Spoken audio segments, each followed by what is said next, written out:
Welcome to Command Control Power, Apple Tech Support and Business Talk, the longest-running Apple consulting podcast. For over a decade, we've released weekly episodes featuring real-world stories from the front lines of tech support, in-depth discussions about managing clients and businesses, and conversations with fellow consultants and industry partners. What you're about to hear is a best-of episode originally broadcast on June 28, 2022, a classic installment from our archives. To hear our latest regularly recorded episodes, you'll need to subscribe to our Patreon-exclusive podcast feed. Designed specifically for Apple IT professionals, this private feed dives deeper into the challenges of running your consultancy, supporting your clients, managing staff, and maintaining large device fleets. For a modest monthly contribution, you'll gain access to a rich library of bonus content, exclusive interviews, and insights you won't find anywhere else. To subscribe, simply visit commandcontrolpower.com and click support. And now, on to the show. You know, I've been working with Monterey for quite a while. Joe, are you even on Monterey right now? Yes, I'm on Monterey. Come on. You never know with you, man. I know. Like, no, holding on tight. I did have Catalina running for quite a while. I won't mention on which machine, because that's like a bingo card I don't want to fill for people. Continue. I am on Monterey now. I'm on board ever since I got the M1. I like running the latest and greatest. It's good that's stuff. Right. You're an M1 user now. That's right. Okay. I'm good with that. I don't know. I've had some weird little things here and there and stuff that can be minor in most scenarios. In terms of efficiency, I like to try and work fast, right? And I'm sure you guys too. We got a million things to do, trying to flow through things quickly. And little things like I use the reminders app like crazy. I'm big on reminders, repeating events, long-term stuff. And I use them more than calendar a lot of times because if your calendar window closes, let's say I have an event from 1 to 3, then the calendar notification goes away. But with reminders, it's always after you unless you dismiss it or change the time. So I like those better. Can I interject here for a second? I know you use Daylight. Are you using the voice-activated Hey Siri add a reminder? Well, I use both. I'll use the Hey Siri. What I'm saying is the integration is it'll show up on your Daylight calendar as well as a reminder or a task. Oh, I got you. Well, I have personal reminders as well, though, through my iCloud, and that's my default reminders. Okay. But yes, I do. I also do use the Daylight calendar for those things as well. The only thing, let me ask you this, Jerry, when you use that, you'll get notifications for both the reminders app and for Daylight. Do you turn one of them off or do you always see both of them? It's funny. I don't use reminders from Apple at all. I have it on so it can work. And so Siri knows what to do with it. But I just use Daylight exclusively for the reminders because it's only my calendar, I use the Daylight reminders at times, and I've never turned one or the other off, so I get 2 notifications, which I guess is better than none. For my personal stuff, I use my iCloud stuff. For you guys, I'll just put in a pitch, daylightmac.com. All right, so I got that out of the way. But for people who don't use Daylight, they might use something else like the Things app to manage their to-do list. I highly recommend it. I really like it. It's very clean and nice, and it can import from reminders. So one thing I can do is I can use that Siri command to say, add a reminder to, or remind me to such and such. And this Things app can actually just import from reminders. And when it does that, so it'll basically show the to-dos from the reminders app, a specific list in reminders at that in the inbox. And so then I have the opportunity to click import for each of those to-do items that got imported from reminders. And when importing them, it actually removes them from reminders. It deletes them from reminders. So I don't get duplicated notifications like that. So I wonder if there's a similar setting in Daylight. That's one thing I'm sort of wondering. And the other thing I wanted to know is, do you guys use reminders to sync reminders between or to share reminders with your wife, for example, like a shared, grocery list or shopping list or things that you do? I had tried to set this up recently and I was really annoyed. And I ultimately found that I couldn't share a list with my wife because I'm not signed into the iCloud account that I'm using for reminders as my primary iCloud account. It's under my secondary iCloud account. And for some reason, the workflow is broken where when I try to share a reminder on her side, this list is no longer shared with you, even though it definitely is. It doesn't work in the other direction either with her sharing a list with me. So for anybody who encounters that, it doesn't work on my non-primary iCloud account. But other than that, I'm really interested in reminders because it actually lets you share them between people, which Things doesn't do. And anyway. Things seems to be $50, by the way, $49. Yeah, it's not cheap. And that's for like one device. Like you have to buy it separately on the iPhone, separately on the iPad. It's a great app. It's very nicely designed. It works really well. It just doesn't do collaboration. So that's what I was hoping to do in reminders, and no luck there either. So anyway, I digress. Back to you, Sam. I thought this was my story, Joe. Yeah.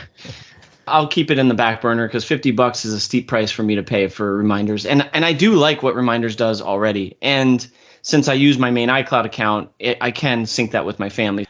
The one big annoyance with shared calendars with the family is that if you set a reminder for the calendar event, that doesn't set it for anybody else, an alert. So if you set it 15 minutes, an hour ahead, nobody else gets those alerts except for you. Whereas in reminders, everyone gets the alert.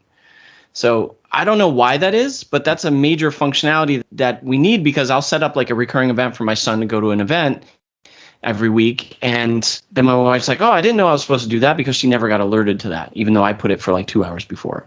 Wow.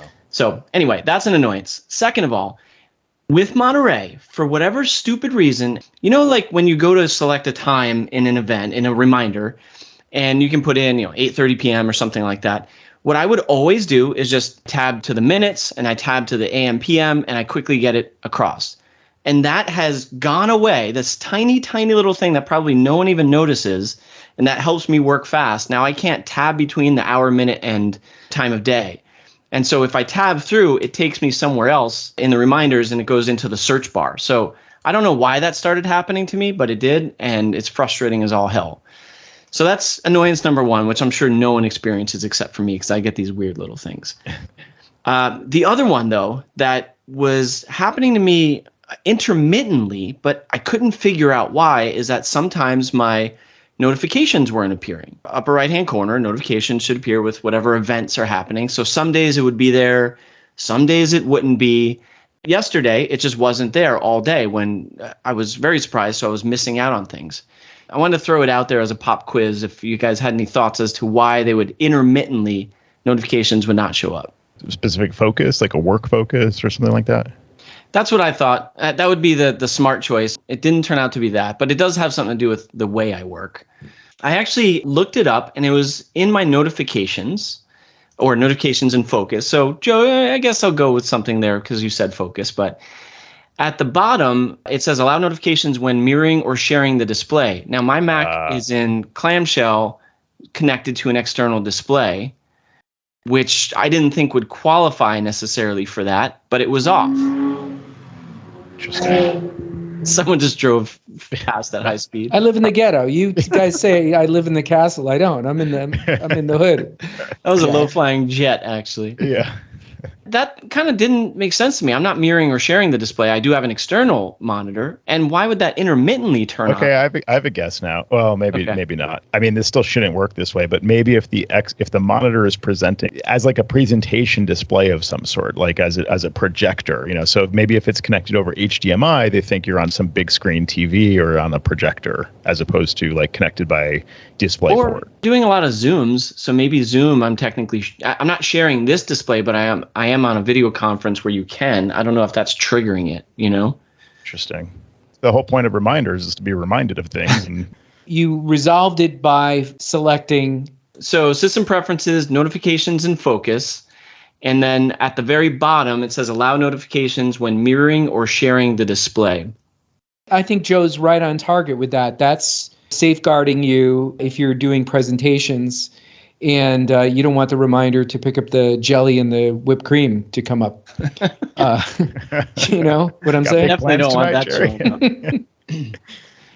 This is a total side note, but Joe, when you said the point of reminders is being reminded, it took me back to when I was in like 16 years old or something. I had heard about these different little businesses that you could create.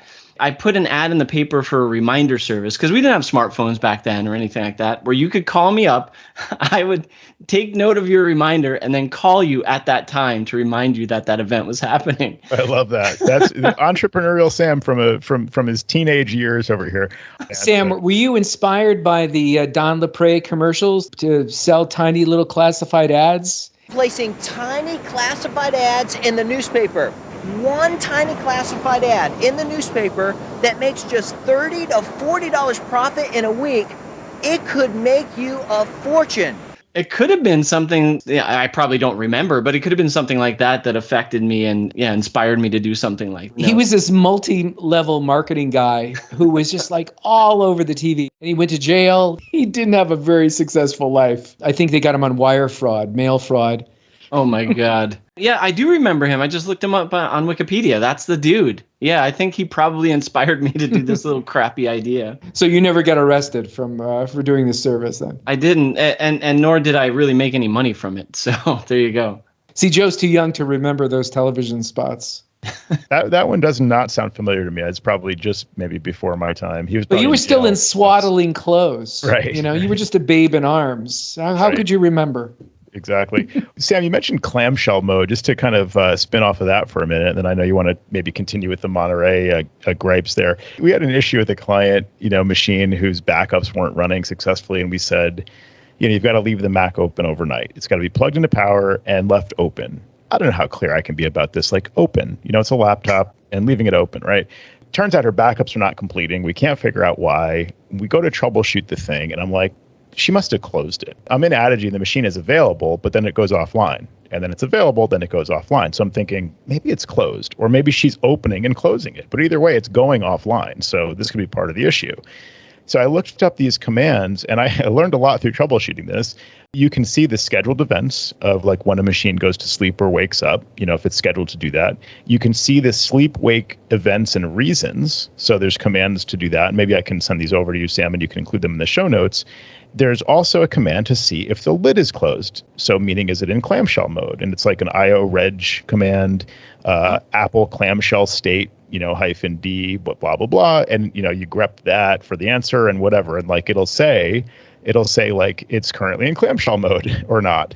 And sure enough, I confirmed it's in clamshell mode. So I had to email the client being like, I know you're saying that you had trouble with this backup again. Is it possible the machine is closed?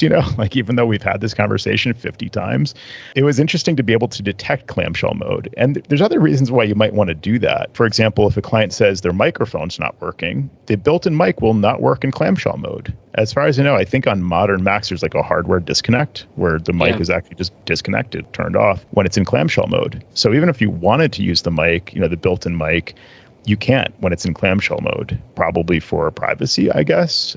I feel like that should be an option to use it because you might want to use the built-in mic, even though your Mac is closed. And maybe it doesn't work well because of the speakerphone effect. I'm not sure. But anyway, clamshell mode. Yeah, that's pretty cool that you can use the IO-reg command to look at that, to actually check the state of clamshell. And yet again, another instance of a client not doing what they're told. And right. Oh, it's so infuriating, Joe. It's infuriating. I know. And then, of course, I had to run the command to see there's another command. It's the PM set command to detect if it's on battery or power adapter. Now drawing from, quote, AC power. So I know, okay, she's not lying about the, at least she is leaving it plugged into power, but she's definitely closing the lid. And, she had to explain to me, well, I left it running for a long time. You guys said it would only take, 2 or 3 hours and it was still running. And then it failed. And that's when I closed it after it failed. I'm like, I don't believe you, I wish I could just say that. How do you say that to a client? How do you like when kids close the lid of the computer and bam, when they're done working? Oh, yeah. Sam, do your kids do that? I think my kids know better now, but that seems to be a learned behavior at school. The hinge on my daughter's MacBook, it doesn't work anymore. I think it's just from her slamming it down so many times. Well, not just generally like being rough with them, working on it. All of a sudden they're done. And it's like, bam. Oh, I know. Yeah. It's not like she's angry or anything. It's just like, just no care for she's gotten better. Now she kind of understands that. I don't understand. I get it. It's kind of like this definitive, like, I'm done, smack, like slam the lid closed with gusto, right? But people don't realize that it's maybe not the best thing for technology. Years ago, we got a call from a client and he's like, oh, my screen cracked. I don't know what happened. It just cracked on my portable. Did you get something stuck in it? No. I never did screen repairs. I think I did one time years and years ago when I first got started and vowed to never do it again. I don't know whether I had another visit, but he showed it to me. If I grabbed it by the screen and I used my thumb to put pressure on the screen itself, it perfectly matched the crack lines. So could you have been doing this? Yeah, I guess I do pick it up by the screen. Who does that? Right. There's no command for that. There's no command line for seeing which way the crack line angles move. reg crack. Yeah. Speaking of the clamshell mode, one thing that really improved my setup here was getting the current version of the Apple Magic Keyboard. Apple Magic Keyboard for models with Apple Silicon or something like that, with Touch ID for Apple Silicon. If you have a modern M1 or M2 Mac, you can use this Magic Keyboard with Touch ID built in, which is really, really great. And it lets you just leave your Mac in touch in clamshell mode and still have Touch ID. That's great for the modern Macs. But I had a client that bought a new keyboard, not the one with Touch ID, but just the current version of the Magic Keyboard, called me with an issue with that. Couldn't get it to work, spent 2 hours on the phone with Apple. The Apple tried to install Monterey as part of their troubleshooting. And my answer for that was... First erase the disk, of course, right? Yes. Well, I mean, luckily they didn't do that. I mean, I'm surprised it didn't come to that, actually. But what I said in response to that was, well, that's their answer for everything. It was kind of a flippant response. Why did you spend 2 hours on the phone? You could have called me for advice or help or whatever. Anyway, they're probably trying to save money.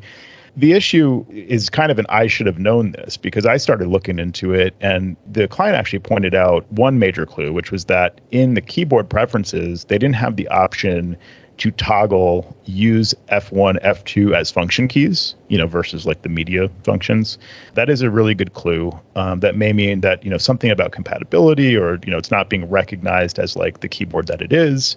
And she said, well, I got a new keyboard because this was happening on the old one. And I said, what was happening? Well, she couldn't use the volume keys or the expose key, or it wasn't working on the old keyboard. So she bought a new one. So then I thought, now she bought a new one, but her OS is not fully up to date. That's when I did a little bit more sleuthing and looked into it and found that you need Big Sur or Monterey with these latest keyboards. And I was surprised because there was a version of this Magic Keyboard, again, without Touch ID, that did support older macOS versions. But for some reason, the current one, only supports the last two macOS versions. The answer was ultimately Apple was right. She just needed to upgrade to Monterey, or she could have upgraded to Big Sur, and that solved it. That was an interesting, I should have known this, that, the Magic Keyboard with or without Touch ID is going to require modern macOS version. I even tried, as part of my troubleshooting, have you guys used this before, this Bluetooth troubleshooting? If you hold Shift and Option and click the Bluetooth menu, you get some additional troubleshooting options. I've used that to reset the Bluetooth module completely. I hadn't had to do that until relatively recently when I found that, and I used that in this case. I'm not sure if it works on Apple Silicon anymore, but I think it works prior to, at least prior to Apple Silicon, maybe prior to Monterey. One of the options is reset all paired Apple devices to factory settings. So I thought, let me do that to reset the keyboard and then try again with the setup, And of all the devices connected, there were some AirPods kind of floating around. There was an Apple wireless mouse and the Apple Magic Keyboard. The others got reset and they disappeared, but the keyboard stayed in the list. And it never got reset. And I thought, man, this keyboard, there's got to be something wrong with it. It's not resetting like it should. I realized in retrospect, it doesn't recognize it as an Apple keyboard. It's recognizing it as, I guess, a generic USB input device, keyboard, not an Apple Magic Keyboard. So it wouldn't reset as part of that Bluetooth troubleshooting. So that was yet another clue. That's interesting that the keyboard wouldn't remove itself. But you know what I was just noticing? I just tried, because I've done that before too, as has Jerry, but it's not giving me the same options anymore. It was Shift Option, right? Shift Option click. I noted that it was Shift Option. There's a post on Eclectic Light Company about diagnosing Bluetooth problems in Monterey. I suspect that it has changed a little bit. I don't know if this is going to be helpful, but I found this article. I hadn't read it yet, but it's one of these things I've got in case I need to dig in a little deeper. Kind of funny that their just upgrade mantra actually worked. But like, that's gotta hurt. Yeah, a little bit. I didn't bring too much attention to it after the fact. It was interesting that it did work. So Apple, you won this time. Shakes fist in the air. Yeah. We've been talking about internally on my side, Google a little bit more than Apple lately. And I've had to manage a lot of Google Workspace stuff. And I'm learning a bit more about how powerful it is. I think for the most part, I only scratched the surface of what Google Workspace can do.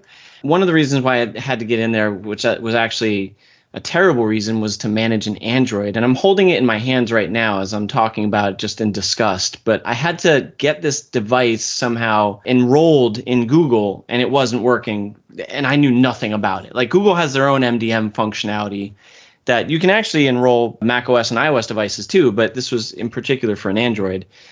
And I was having all sorts of struggles. I still didn't get it to work, but that's a whole other story. But there are some pretty powerful things within Google Workspace. Like, I was creating some users for a company that has different types of employees, like full-time and contractors and part-time and stuff like that. And some of the things that you can do by putting them into organizational units in Google Workspace is to limit what their functionality is within Google. Like, I can say this group of people can't use shared drives, or this group of people can use Gmail, but they can't use it with any client-side apps like Apple Mail or Outlook or anything, so they can't sync it in case we let them go and they have a local copy of their data. And so I thought that was actually kind of interesting, just how powerful it is. And maybe, to your credit, maybe you guys knew some of this stuff, but I really didn't dive into it as deeply as I have recently. Is that what you call, like, similar to like Azure, like conditional access? I always get the terminology wrong here, but is that kind of what you're describing? With conditional access, I think certain things have to be met, like if the device doesn't have a passcode, they can't get mail on it, if they don't meet certain requirements. And I think that to that degree, Google can probably do something like that. But this is more like just placing them manually in a group that restricts their functionality within all of the things that they can do within Google. I see. So just manual groups as opposed to the policy-based conditions. But which is cool, because like these contractors, they might work on a job for like 6 months and they don't want them syncing it to their Apple Mail, so that if they let them go and all that proprietary information is in there, it's still in a local PST on a Windows computer or on Apple Mail, the inbox files. Mm-hmm. So that's kind of neat that you can restrict it to web only. And then when they're done, you just cut off their access and they're done. Cool stuff like that I've been finding out with Google Workspace. And I use their chat support a ton lately, and they've been amazing at like immediately responding to any chat requests and being like right on the money with their answers. So I'm actually very, very impressed, I have to say, with what I've seen out of them. So a little shout out to Google there. So let me ask you a hypothetical here. I know that this particular example has to do with a business client of yours, Sam, or an enterprise level client. Let's say you've got the solo entrepreneur, and I'm actually asking about a call that we received today, and I kind of gave them what my answer was, but I'm curious to hear what you and Joe have to say, where the person says, I really got to get a handle on the cloud. I don't know if I should be using Microsoft OneDrive or Google. I got to have my stuff on the cloud. Do you advise your clients, let's say a solo entrepreneur, to get all their stuff either on Google Drive or Microsoft? My standard answer would be, sign up for Dropbox. These are files that exist on your computer. If your computer doesn't have enough room, you could offload them to Dropbox. It's straight up. It's simple. And I said, if you have to collaborate with somebody on OneDrive or on Google Drive, then that's the way it works for you. You move some documents that you're collaborating on. But I'm not trying to influence your answer. Would you advise a client like this to move all their eggs in one bucket other than Dropbox? I can speak for me. I know Joe, I'm sure, has his own opinion, but no, I would like you to speak for Joe, and Joe, I want you to speak for Sam. Sam's recommending Android these days, Jerry. That's a hardware recommendation. So yeah, he's going to be in the Google ecosystem. Either that, or he's going to tell us he uses Dolly Drive and calls it a day. Cue the Dolly Drive website. Yeah, there check. you go. Yeah, whatever Android's latest operating system is called. I think it's called Oreo or some crap. Please answer for yourself. No one else in this room. Okay. Would you say that it depends on what mail carrier they're already using? Like, what if they're a Google user? Would that influence what you would tell them? No, probably not at all. Interesting. If they already have half the answer in their mail carrier, then I might influence them to go to Google, just because they're already familiar with that interface and they're comfortable there. I do like Dropbox, but I will say Dropbox is much better at syncing than Google and Microsoft combined. Like, they have so many freaking problems syncing to the local Mac, where Dropbox seems to be perfect in comparison. Yeah, I mean, I would agree, first of all, with the syncing. So if you're talking file storage, Dropbox Yeah, I'm torn with them. They seem to have the most experience handling this problem, syncing between devices and resolving conflicts and all the things that go along with syncing. That used to be their quote unquote one job. And, now they're trying to do everything and they're getting more annoying about that. Hey, I see you plugged in a USB drive. Let me just copy all that stuff for you. And you plugged in your iPhone. Let me import all your photos. I mean, all that stuff. Let me take your screenshots too. How about if I manage that for you? So they just really want it all. And of course, they have Dropbox Paper. They have other built-in, I think they can manage passwords. They try to do everything. So that annoys me. But for just straight up file syncing, I do think they handle it the best because to Sam's point, I've seen those issues with Google, whatever they call it now, download and sync, backup and sync, or Google Drive. Yeah. It's had different names. Keep changing. That will throw like a whole stack of errors sometimes, whereas Dropbox seems to just do better with syncing files. And I've even seen that in OneDrive, although I think OneDrive, they typically report what the problem is more cleanly. So like it'll say something about, we don't support the character names, in this file name. So clean those up and it syncs. But it seems like those have more issues in my experience, and people typically don't have as many problems with Dropbox. But that said, I mean, collaboration goes beyond just like sharing files. So it does kind of depend on like what they do. If they have, even if they're a solo entrepreneur, they might have a couple of colleagues that they're communicating with outside their organization, then, it's a lowest common denominator kind of situation. If they have a lot of people that are already using like Google Drive, I'll support that, or Google Docs or whatever it is. I'm just an advocate for not having my crap all over the place. And I just think if you've got all your different beans, some of the beans are in this one bucket and some are here and some are there. It's like, how do you add any organization to your life? And you're right, Joe. There are these minor annoyances where Dropbox wants to do more for you. At least they're consistent in what they do. And as Sam brought out, and I don't have real firsthand knowledge of how bad the syncing is with Microsoft or Google. Sam says it's good enough for me. That's a first. To stay away. People need simplification. And I just think trying to put all your beans in one of those guys' buckets is just asking for trouble. But lots of people do it. Are you thinking like old adage of putting all your eggs in one basket sort of a thing, where it's all with Google would be a bad thing, so you're breaking it up like mail with Google and files or Dropbox? It's interesting you're bringing mail into the conversation a little bit, because I just feel like, I understand why your mail is a consideration. If they're using Gmail or Gmail, their mail service provider, I get that. I just think for like a lot of people who are like, I don't understand the cloud. I just got my files. I got to get my files in the cloud. It's like, sometimes I want to go like, lady, what are you talking about? Yeah. What's the goal here? What are you trying to do? Well, what's the end game? Yeah. Yeah. They might say, well, a lot of times I'm working on a document here and then I have to just like walk out of the room and I'm going to pick up my kid or whatever. And I have to wait for 20 minutes, in the car. So I wish I could just keep working on that document. Okay, so you want to be able to sync your files across all your devices. In that scenario, I would just say, maybe turn on iCloud Drive and just like work from your desktop, or work from your documents folder, which you're already doing. Don't try to shoehorn everything into one place. I think to your point, exactly. And those would be my two, iCloud Drive and Dropbox, because they're just so widely used. I would avoid OneDrive or Google Drive unless, again, they're like already fully in that ecosystem. It's nice to hear the young guy talking in such an old-fashioned way. I agree, Joe. That's exactly my sentiment. One week you put me in the old guys category, Jerry, and another week you put me in the young guys category. Or are you just saying Joe is the young guy? Joe is still the young guy. Okay, so... Thanks for saying that, because it doesn't. I don't get too many times these days where I feel like the young guy anymore. Once in a while, I get carded as kind of a courtesy when I'm buying alcohol. It's like I don't know if they're looking for a tip or what, but it's like I'm flattered. But I'm double the drinking age, so you can stop carding me now. Do you give the usual line like, "Oh, you just made my day for carding me, thank you"? Exactly. I'm like, you're not fooling anyone, so. So recently, I mentioned on a show a few weeks back about how our 1Password accounts for teams gives us 1Password for families. And it was a big shocker to me, and I think you guys already knew it, but I was pretty psyched because that means I could separate out. I was creating a vault in my company account for my family, and that doesn't really work well. So I moved it out. That's all been working well. I had to get my family moved from their old vaults to this one, and that meant interacting with each of their devices to sign them out of their old 1Password, give them their new emergency kit and all that stuff, and get them into the new one. And it reminded me as I was doing it of the times Jerry has mentioned how difficult it could be to get a client, especially clients that are not very technically savvy, to actually do something like setting up 1Password. It's not a simple task. In my haste of doing everything, I was like, yep, I got this. I moved over the vaults. I did this. I did that.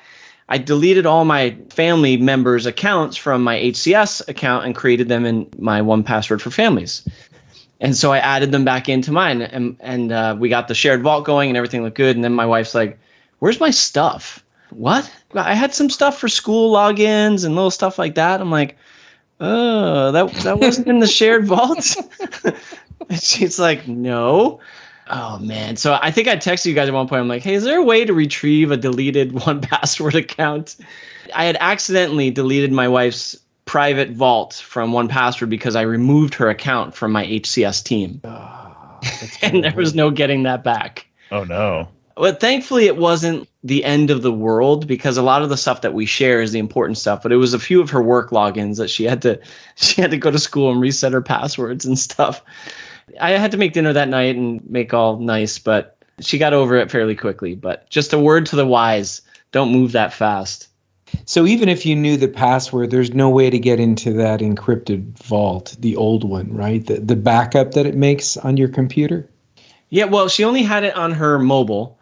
The issue was that once I deleted her user and then I went into her 1Password, even before I had signed into the new one, it removed all the stuff immediately. As soon as it synced back with 1Password, all that stuff just went away because I deleted her user account. Which is by design, because if somebody leaves your company, you don't want them to have a chance to say, like, let me snag all these passwords. Exactly. So it worked as designed, just a little too quickly for me. By the way, 1Password has gotten a lot better. I was complaining about it 6 or 8 shows ago, how it was just kludgy, and there was like, I had the browser icon and that didn't seem to be tied. And I was like confused. I was confused.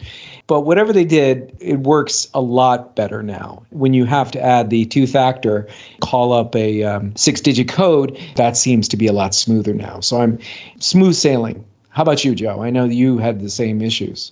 It's been fine for me. It does its job of like remembering passwords. I wish it could auto-generate a password a little bit more easily without creating a login for it. Right. I just want like a really quick create a password and copy it to the clipboard. I'll save it. I'm dealing with that. Yeah, some sort of contextual menu pop up where there it is. Boom. It was just created on the fly and you just paste it in and it remembers it and you keep rolling. Right, because a lot of times I'm in 1Password, maybe like, recapping some notes or something like that, and I just want to paste a password in a secure note and then go and actually put it into whatever web interface I'm using, or So I've already got a note open in 1Password, and I just want to paste the auto-generated secure password, and I can't. I used to use the keychain for that, and I've mentioned that the built-in memorable password generator didn't make the 32 to 64-bit transition for some reason. So you have, in Keychain Access, you can generate passwords, just not very nice ones. They're like a series of numbers and letters and, or a series of random numbers and, that kind of thing, but not words separated by symbols or, something like you used to be able to do, which is nice when you're relaying a password by phone, to just have that kind of a password. So I like those passwords, and 1Password can generate those, but again, as logins, and then, you have to kind of like save what you're doing and do that. So I have little minor frustrations with 1Password. I still can't search inside of a secure note without actually going into edit mode in that secure note. So I keep a lot of secure notes for reference. And I have to go in and, as if I'm editing them, just to Command F, find the thing I'm looking for. And then to leave edit mode, which, again, I've complained about this about 50 times. It then I'm lighting a cigarette right now. Do I want to save? And it's like, I haven't made a change. Don't ask me if I want to save. That's confusing. So standard 1Password annoyances. Just insert my .aiff with those complaints. Yeah, didn't you have a Mophie one time that you bought on Amazon that was Here we go. phony? Phony Mophie. I'm sorry, Joe. I just had to go there. Yeah, you're right. I mean, 1Password, I find myself hunting around for things. It's it's all there, but you're right. You have to go through these little kludgy workflows to get the stuff to happen the way you want it to happen. But it's gotten a lot better. And I'm not saying what they do is easy, because I'm sure it's not. It's a very difficult program to figure out what the user needs in all instances. And just changing things sometimes, like, Sam was describing earlier, those annoyances when the interface changes and, you're used to doing something from muscle memory. Maybe you're just, mainly on the keyboard, that kind of thing.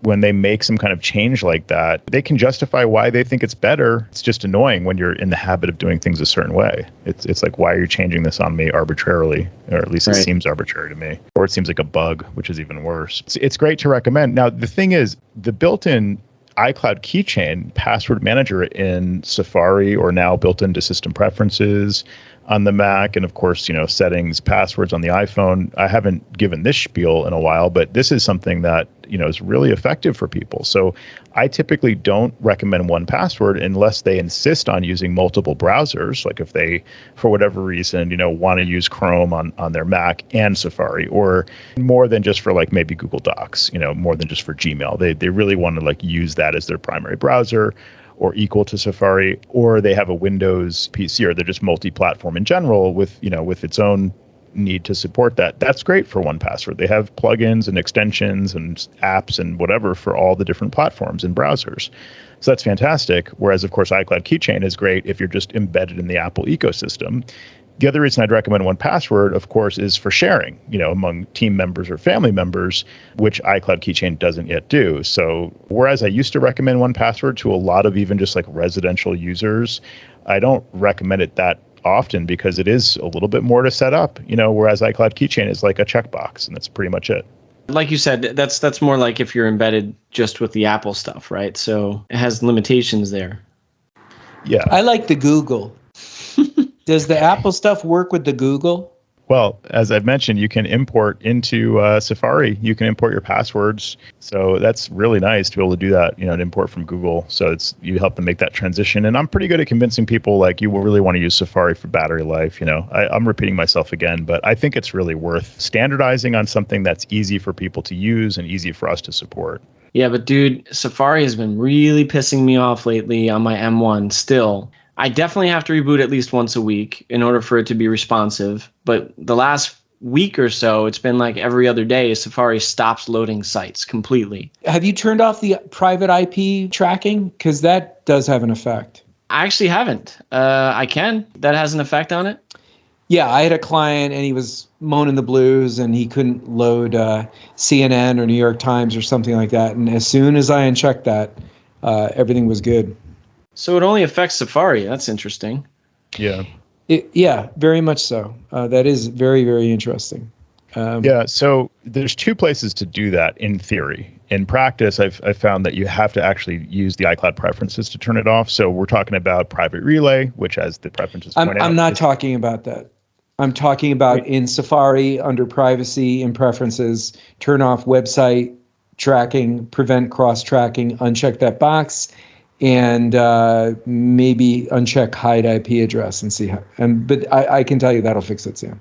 Really? Sam, did you know Jerry was talking about that? No, I thought he was talking about the Private Relay. That's where I went, actually, while we were talking. Yeah, I know. I misspoke. Okay. I led you in the wrong direction, but that's where I was thinking. You going to charge me for that? But the thing is, I think these things this is a little confusing. So I wanted to point this out for a different reason, actually. Adigy Live Desktop, fantastic feature, doesn't work with Private Relay.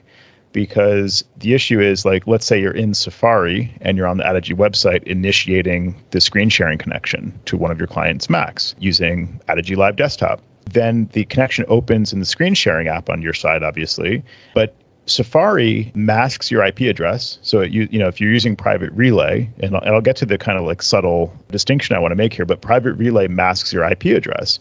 Adigy sees you as coming from some other IP address that Apple's providing, essentially. Whereas screen sharing doesn't use the Private Relay feature. So Adigy rightly doesn't let you connect to the client Mac that you just initiated the connection from because they can't confirm that you're the one who initiated the connection. So, they're doing the right thing, but essentially like they have no way of working around private relay other than just like, not supporting it. I mean, they can basically just say, looks like you're using private relay. It's not going to work. Okay. For clarity of listeners, where are you talking about disabling for this? So this is what I wanted to get at, because I had turned it off in testing, I thought, and it didn't seem to actually turn off. So in the network preferences with your Wi-Fi or your Ethernet connection selected, your active connection, you have an option there that says limit IP address tracking. And then the description is limit IP address tracking by hiding your IP address from known trackers in Mail and Safari. Now you can turn that option off specific for this one network. And this is how Apple says you can turn off iCloud Private Relay for this one network. But in my experience, it didn't work at all, or it didn't always work. So it would like turn itself back on for my network, even though the network, the SSID is the same, that nothing has changed about the network. It would forget that I had toggled that setting off for this network. Is it possible that it was flipping it back on because it was mirroring the setting on your iPhone? I don't know if it's supposed to do that. It definitely, to me, was not expected behavior. Remember, your iPhone, sometimes when people need to delete networks, right? Sometimes they have trouble where the network will reappear on the Mac or on the iPhone because it's syncing that information back and forth. And sometimes you have to delete it in both places. I remember this has been something that I've done in the past. I haven't done it recently, but you had to delete both instances on the phone and the Mac for that setting to be blown out. Yeah, that's a great point, because you do have the same option there. When you go into your settings, Wi-Fi, tap the little I next to the network. You can turn off, turn on, limit IP address tracking for that network. So, maybe you're right. Maybe it was syncing back from my iPhone, and the iPhone just wasn't updating with my, my choice from the Mac. But it wasn't even clear that when I had unchecked it and it was showing as unchecked, that feature supposedly turned off from my network. It wasn't clear that it was actually working to turn off that feature for my network. So I had to go into System Preferences, Apple ID, iCloud, and turn off Private Relay Beta there in the System Preferences, iCloud Preferences. The thing I'm noticing too is that in Safari, the thing you pointed out, Jerry, under the Privacy tab, hide IP address, you can turn off the checkbox there, hide IP address from trackers. If you click Learn More, it takes you to the Private Relay Beta setting in System Preferences, in iCloud Preferences, which is showing off for me because I have turned it off as part of my troubleshooting. I need to leave it off in order to use Live Desktop, as I mentioned. Whereas it's still turned on to hide my IP address from trackers in Safari. So interesting. That seems wrong, right? Like that setting should match essentially. Right, exactly. And this is where I had the pushback from the client where the sites weren't loading, what Sam's talking about. And in Safari Preferences, I unchecked both those boxes, and it was pure magic. And I hadn't heard a peep from the client since. So I have prevent cross-site tracking on, and I don't have that problem in 12.3.1. I'm wondering, Sam, if you've updated to one of the recent updates. I'm running 12.3.1 as well. Okay. So I could hide IP address. I guess this explains why it's still in beta. Yeah. I mean, because there's some inconsistencies going on here. You guys are so last month. I'm on 12.4. I've been on 12.4 for as long as I can remember. You're probably already on Ventura. Who are we kidding? Yeah, I do want to run Ventura in a virtual machine. I think that'd be kind of cool to just take it for a spin. I haven't done the legwork there yet. It seems like that checkbox from a UI design, that should be grayed out. If I don't have Private Relay on, I should not be able to turn on hide IP address from trackers. I don't see how they do that, if I don't have Private Relay turned on. So on last week's show, I mentioned that I had a VIP client. One of the things that I neglected to mention because it didn't really have much to do with my Comcast story, but if you didn't hear that, it's actually worth listening to. It's on the top part of the show. This particular VIP client, he's involved in a situation where he's got technical people at his work environment, and he can go on the internet and he could see his work environment through monitors, right? So he could be at home and he could call everything up and do a little dog and pony show. Inevitably, when I'm over this client's location, I've suggested upgrading to the new Apple monitors, the new product that's out. And here we are, we're looking at 4-year-old iMac that has just a janky external monitor attached to it. And he really enjoys looking at his work situation with his primary Mac and then this external monitor. And anytime I'm like, we should really talk about upgrading these. You know, Apple's got some really nice product, and I think this would be terrific for your setup. He'll inevitably switch back, and he'll talk about, oh, you know, the technical guys at work, boy, you ought to see their setup. They really know what they're doing. They've got, you know, he'll try to describe something that's going on the technical side at work. And I'm thinking to myself, I'm your technical guy, and I'm telling you, you got really janky stuff. What's going on here, you know? Right. But that's his answer, and I get so darn frustrated. That is annoying, man. I mean, like you're his guy, so stop. It's like he's comparing you to somebody else. Yeah. Oh, you ought to see the setup they have. Well, what about you? We're talking about your setup. We need to make it better. Right. Yeah. Have you ever been called the computer? Hey, like, have you ever had a client say, I was talking to my computer guy about this? Yes. Who am I? Who the F am I?